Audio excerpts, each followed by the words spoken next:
Hello and a warm welcome back. And it is a warm one today. So I haven't done a video for about a month now. So what I thought would be good is to show you what I've been up to and give you a garden tour.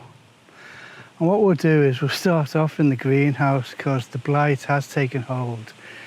So before they all go, let's take a look. Right, this was the wrong time to do this. It's so hot in here. Okay, so this side has got the blight. It's going through the stems now. I came in this morning, quite a lot of the leaves had yellowed up because they're just not getting the nutrients anymore. But there's a lot here I can save, so that's not the end of the world. And on this side, at the moment, fingers crossed, it's still surviving, which is, I'm really pleased because I've got some really big, huge Harry plum tomatoes there, the size of peppers. So hopefully this side can still survive for another couple of days, weeks, or less. Be days more like, the way it's going through here at the moment.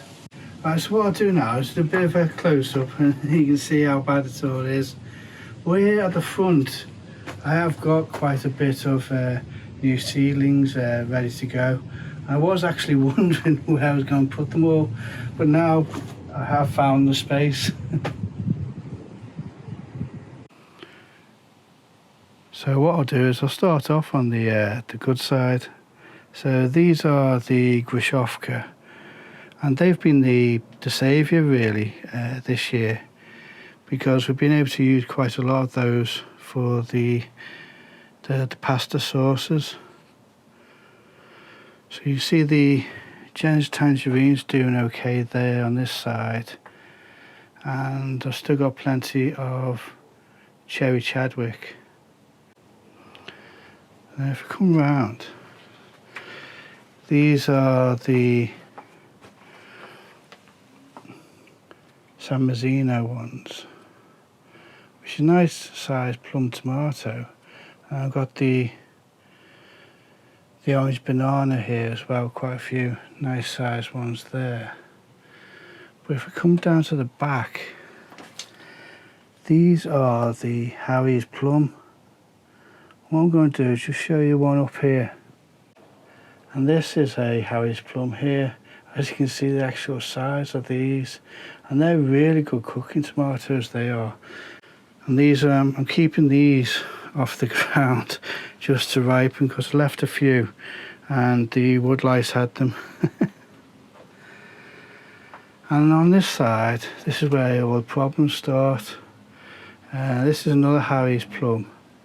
As you see, they didn't get as big on this side, and that has blight on the stem. You can see the stem is actually folding over on itself, or creasing up there. So we see what we get off that. And then down here we got the Grushovka, which has got the blight there. And if you look on the Jen's tangerine, that's just going right the way through the stem now. So that needs to get taken out. And it's the same here for the cherry Chadwick. So none of the nutrients are actually getting up to the plants, to the tomatoes. We've still got plenty on there to ripen up. So like I say, it's not the end of the world. Here, these are the Carmelo beefsteaks, which really aren't that much bigger in size than the Grushovka. Here's a Grushovka. You know, that's why these have been really good to use. There's not much juices in them. They're really good cooking ones. And then we've got more of the Grushovka. So, like I say, they have been the saviour for us in making the pasta sauces and that. And then there's plenty of replacement to go in. So Like I say, I've got plenty of room now. Right, so next up is this, the mini greenhouse. I love it every morning when I do open the doors because the smell of the peppers is really nice. It's very strong as well. So each plant has got quite a few peppers on them. So really pleased with how they're turning out. There's a real big long one there. Then we've got the Amy at the back. And this one here, it's got plenty of bell peppers on it. This is, I think, a Napier, which is a smaller pointed one. And this one is the orange bell pepper, which we've actually been having them as green peppers. There's a few on there. So really pleased with how it's turning out. I've still got a few flowers forming on the top. So we'll see how they go. I checked the long range forecast yesterday, and it was saying we're not going to get a frost until late November. So hopefully these will have time to ripen and still form a few more.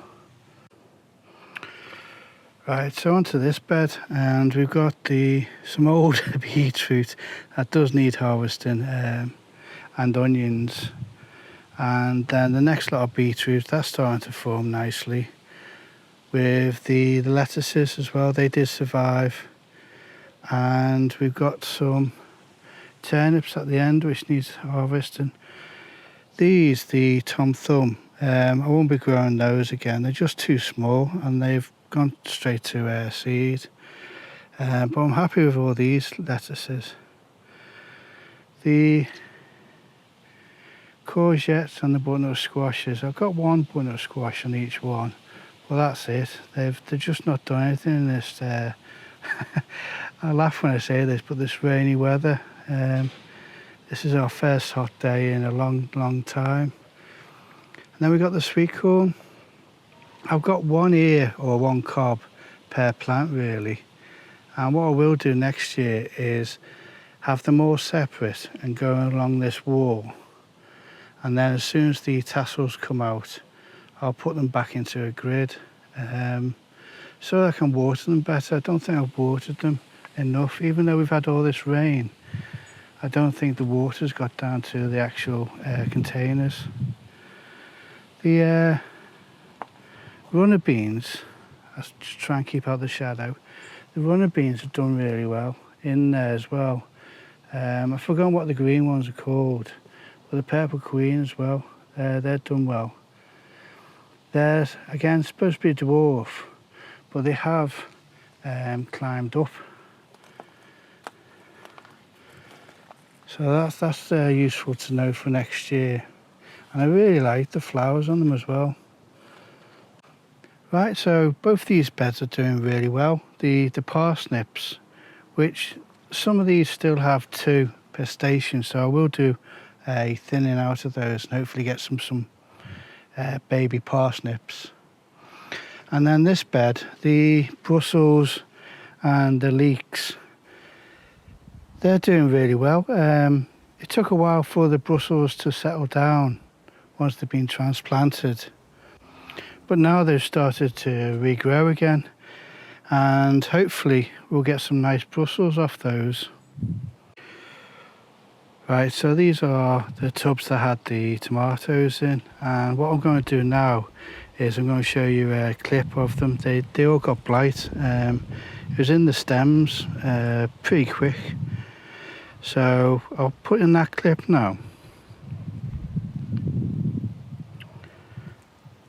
Right, so what we've got here is I've done all these runner beans. They're all the dwarf. And because this is the first time I've been growing them, I don't know how much or what space into it I can get away with. So I thought I'd do a bit of a tester. As you can see on this one, I think there's some of them got about 13 or 14 plants in there. So I'm just going to see what I can actually get away with. So the wall bed is slowly going over now, but it still gives a nice backdrop. when I'm out here. And I may do things, well, I am looking at doing different annuals and perennials next year to fill in the gaps. You know, the agapanthus, that's just all slow going over as well, but it's brought in so many bees when they're out in flower. And then right at the end here is me calamantha,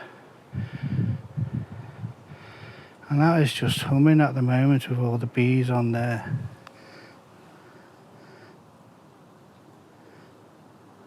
And the smell coming from it at the moment is really nice.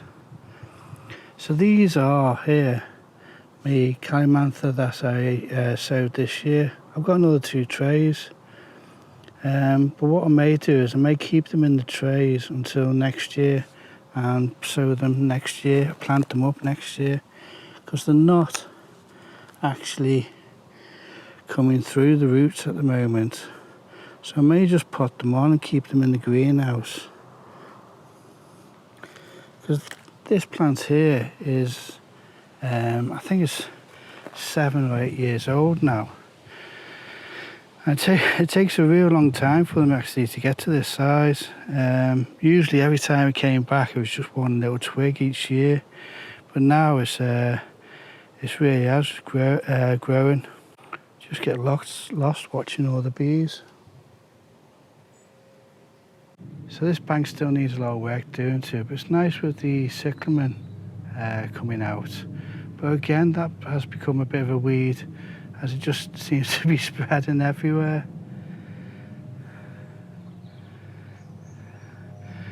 But it is bringing in a lot of the bees, and so is I think this is an aster. And then we come on to the second climbing bed and salad bed, which are both doing really well. Got quite a few beans already on the climbing bed, and in the middle again is the dwarf lottie. This is the salad bed, and I've done the mesh all the way around except at the ends. And this is the salad bed. It's pretty full at the moment, so hopefully that'll keep us going for quite a bit. And then I can do some winter lettuces to replace the lettuce. The rockets at the back, all they are just old plants. Just cut them down and they've all come up again. So all the garden pearls have got blight on, but I'm not losing much fruit from it. As you can see there's the blight going through the stems, but it's not really affecting the tomatoes. So both these garden pearls as well have got blight on. Again, still getting plenty of tomatoes off there. And the Nepal doesn't seem to be really that affected by the blight. But we're getting plenty of nice sized tomatoes forming. And then we come to this part of the garden, and again this bank is slowly going over. We're still getting a few second flushes of plants with the lupins, the tissantons, the garlic chives have started to come out now. Oh, that's nice to be in the shade as well. And then in this bed we've got Chinese cabbage, beetroot and more rocket. And then I filled in all the beds with, at the back, I'll go over, at the back we've got the blotty beans and mooli or daikon radishes. At the front the turnips haven't done so well. They were sown at the same time as these turnips. And then again we've got the dwarf blotty beans and more daikon radish. We got dwarf beans, beetroots, normal summer radishes, and more dwarf blotty beans. And that's similar going right the way down then. And it's just just to show you how much of rain we've had. I mean, I've never had the lawn so lush at the start of September. Normally we've got brown spots where it's just completely died back. That's good because our compost pile has really grown with all the grass clippings and everything else that we've been failing on.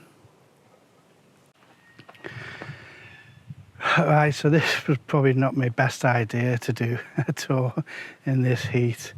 So I'm off for a real cold drink now. So like I always say, I hope you enjoy the video and I hope to see you again.